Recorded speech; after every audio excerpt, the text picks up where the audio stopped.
Breaking news చూస్తున్నాం. Gravel అక్రమ తవ్వకాల కేసులో వైసీపీ నేత కాకాని గోవర్ధన్ రెడ్డిని కస్టడీకి ఇవ్వాలంటూ సెట్ పిటిషన్ దాఖలు చేసింది.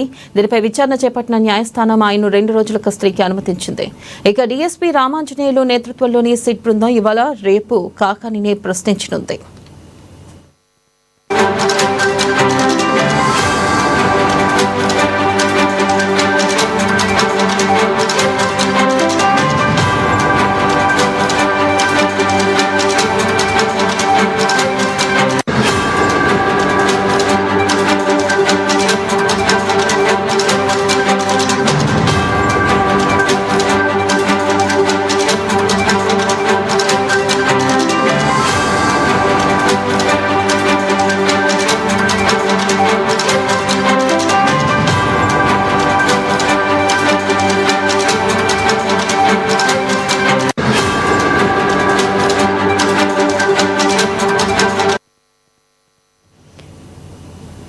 బ్రేకింగ్ న్యూస్ చూస్తున్నాం. గ్రావెల్ అక్రమ తవ్వకాల కేసులో వైసీపీ నేత కాకాని గోవర్ధన్ రెడ్డిని కస్టడీకి ఇవ్వాలంటూ సిట్ పిటిషన్ దాఖలు చేసింది. ఇక దీనిపై విచారణ చేపట్టిన న్యాయస్థానం ఆయన 2 రోజుల కస్టడీకి అనుమతించింది.